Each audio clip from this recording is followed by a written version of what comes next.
belum dinyalakan, ya. Itu ada prosedurnya, ada tahapannya, ya. Oke, nah jadi tujuan pembelajaran kita hari ini adalah kita akan berdiskusi dan mengamati berbagai permasalahan di kehidupan sehari-hari, kemudian menganalisisnya agar dapat diselesaikan dengan salah satu pendekatan, ya, pendekatan berpikir komputasional. Kemudian setelah kegiatan menganalisisnya selesai, anak-anak dapat mengevaluasi solusi dari permasalahan yang telah dirancang menggunakan pola berpikir komputasional.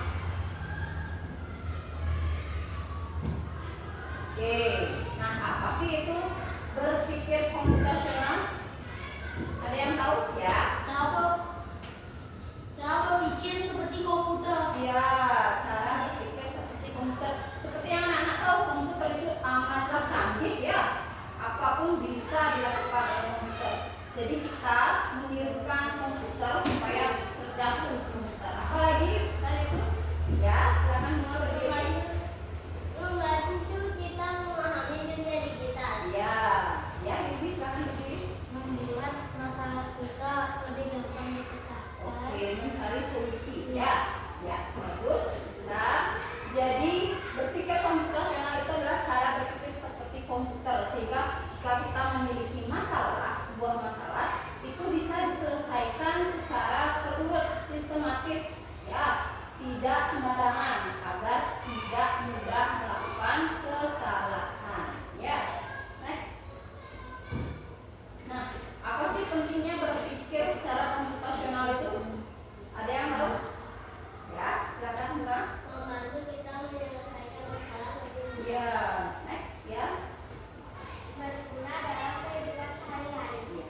Kemudian ini, Membuat kita berpikir lebih teratur dan sistematis. ya, betul sekali.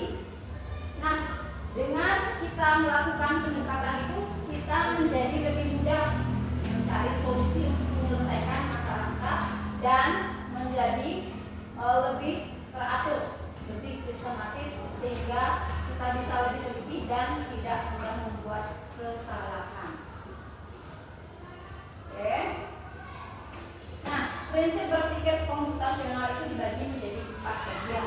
Ya, ada decomposition, ada pattern recognition, ada abstraction, dan ada lagi satu algoritma. Nah, yang pertama itu adalah decomposition. Masalah besar kita pecahkan menjadi bagian-bagian kecil sehingga mudah dipecahkan, mudah diselesaikan. Contohnya, ketika kalian mau mengadakan pesta ulang tahun, bagaimana cara menyelesaikannya? Merancang pesta ulang tahun. Merencanakannya dari awal seperti beli kue.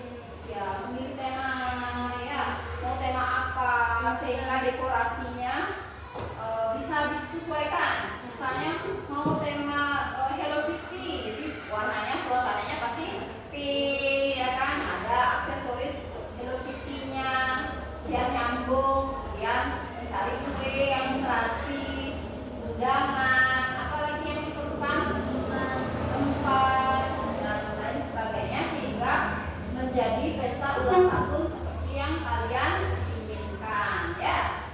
Nah, kemudian pattern recognition, yaitu mencari pola. Ini adalah kejadian yang mirip-mirip, ya, atau pola yang berulang-ulang. Jadi dia berulang-ulang sehingga kita dapat menyelesaikan masalah dengan lebih cepat. Contohnya adalah sebuah rumus matematika. Kalian sudah belajar rumus matematika belum? Sudah.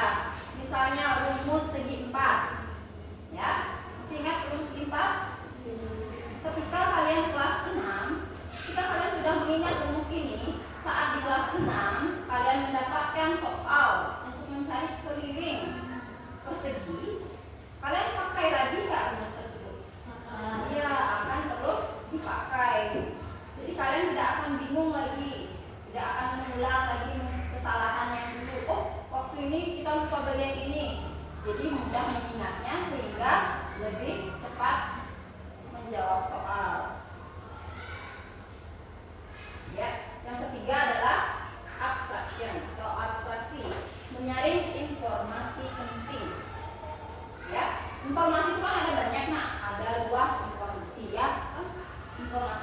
banyak luas. Jadi kita harus menyaring informasi yang penting mana memilahnya, terus yang nggak penting dilewati, ya, di skip istilahnya. Ya, seperti contohnya ya. Nah, saat menggambar denah kelas, ketika ibu guru memberikan soal, memberikan tugas menggambar denah kelas. Ada di bayangan kalian apa denah kelas itu? Apa saja poin-poin penting yang harus digambar? Yang paling utama papan tulis, kursi, meja guru, meja siswa, kemudian ya meja guru, meja siswa, kursi, ya kan, papan tulis. Apakah tumbler kalian, buku tulis kalian, tas kalian itu perlu juga ditaruh di denahnya? Tidak. Kenapa? Karena itu Tidak begitu. Ya, hal-hal kecil ya, detail-detail kecil yang tidak begitu penting di dalam membuat denah, ya. Karena yang ditentukan itu adalah denah kelas, ya. Poin utamanya adalah ya papan, kursi, meja, dan lain sebagainya. Sampai di sana paham? Ya. Yang keempat adalah algoritma, yaitu membuat langkah-langkah atau petunjuk. Contohnya adalah saat orang tua kalian meminta kalian membuatkan kopi. Bisa nggak buat kopi di rumah? Bisa. Apa saja langkah-langkahnya?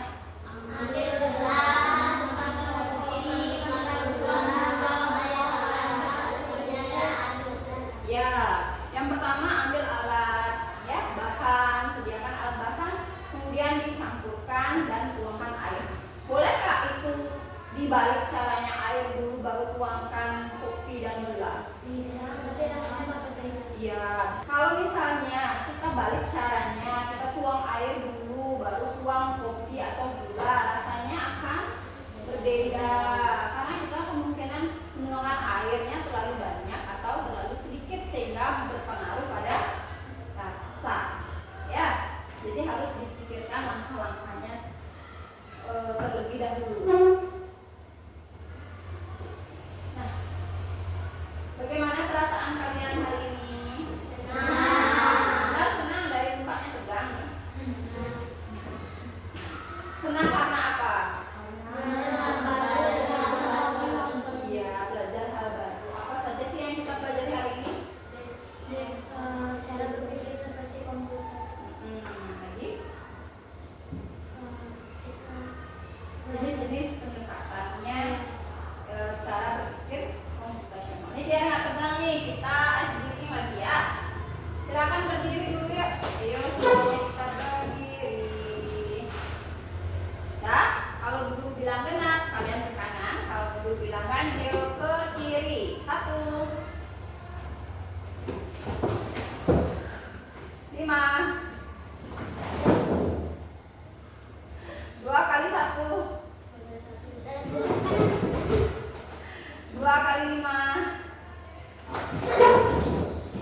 5 kali 1, 5 kali 5. Ya, masih ada yang bingung ya? Ya, dulu. Kesimpulan hari ini apa? Cara berpikir komputasional adalah cara berpikir logis dan teratur untuk menyelesaikan masalah. Oke, ada lagi pendapat lain? Kita bisa belajar memecah masalah, mencari pola, dan membuat langkah-langkah untuk mencari solusi. Oke, bentar. Yang satu? Ya, Mela. Hari ini penting untuk belajar coding dan juga berguna dalam kehidupan sehari-hari. Menurut kalian penting nggak sih yang tadi Ibu jelaskan? Penting kan? Bisa diterapkan nggak dalam kehidupan sehari-hari? Bisa. Jadi kita akan berlatih sekarang ya.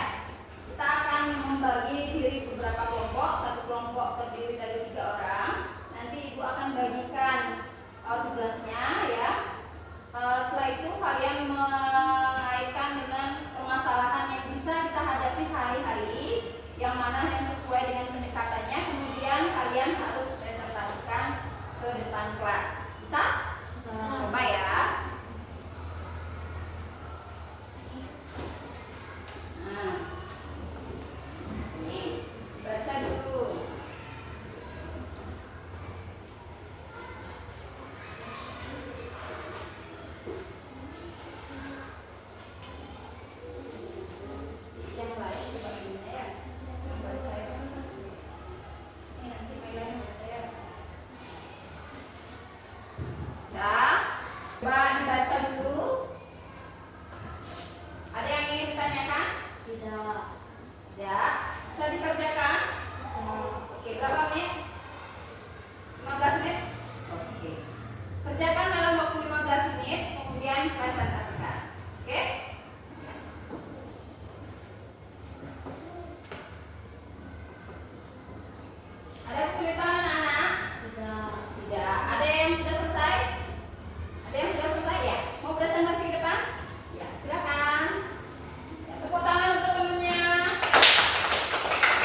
Tidak. Oke. Sekarang Ibu akan kasih kalian soal. Bisakah kita menjawab soal berikut ini? Jadi seorang koki ingin membuat retard yang tadinya menjadi beberapa langkah kecil seperti mengukur bahan, mencampur adonan, memanggang, dan menghias kue. Nah, menurut kalian pendekatan ini paling tepat menggambarkan konsep berpikir komputasional yang mana? Ya? Decomposition. Why? Kenapa? Karena kita itu kopinya masak kan kue tart, dia bagi mereka semua jadi langkah kecil biar lebih lengkap. Kerjaannya dipilah-pilah, dibagi-bagi menjadi bagian-bagian kecil sehingga dia tertata dan tersusun rapi pekerjaannya sehingga hasilnya pun bagus. Next. Ya. Nah, ini adalah soal yang kedua. Saat Ibu mencuci, pernahkah kalian perhatikan Ibu kalian mencuci? Benar. Nah, saat mencuci itu apakah semua kaos dicampur? Ada yang warna putih, ada yang warna merah, ada yang warna hitam, warna coklat, semuanya apakah dicampur? Tidak. Yang lain dipilah sesuai dengan warna yang utama yang putih ya nak ya, karena warna putih itu riskan terkena noda. Jadi warna putih itu pasti dia dicuci sendiri ya, tidak dicampur dengan warna lain karena kemungkinan yang dia warnanya terkena warna lain itu sangat besar ya. Nah, itu tindakan itu merupakan contoh dari pendekatan yang mana? Ya, Naomi? Apa jawabannya?